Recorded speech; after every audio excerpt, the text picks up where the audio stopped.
నేను చెప్పదలిసేది ఇంకొక మాట ఏంటంటే, ఉపాధ్యాయుడు ఎవరైనా ఏ ఉపాధ్యాయుడైనా పిల్లలను కావాలని మందలించడం కానీ దండించడం కానీ ఉండదు. ఎందుకంటే ఉపాధ్యాయుడు వృత్తి తీసుకున్నామంటేనే పిల్లల్ని ప్రేమించడం.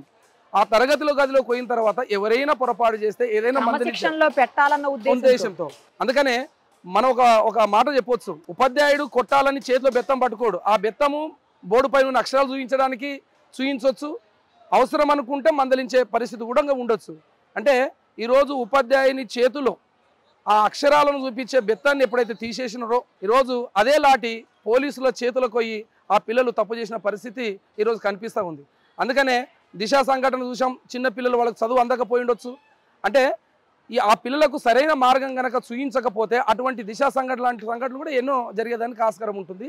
అందుకని ఏదేమైనా ఈరోజు ఒక పిల్లగాన్ని ఉపాధ్యాయుడు మందలిస్తే కనుక తల్లిదండ్రులు ఉపాధ్యాయుని పైన దాడి చేయడానికి రావడం, లేదా అక్కడ ఉన్న లోకల్ లీడర్స్ రావడం, ఇటువంటి చూస్తే ఉపాధ్యాయుడు ఈరోజు మిన్నకుండిపోయిన పరిస్థితి ఉంది.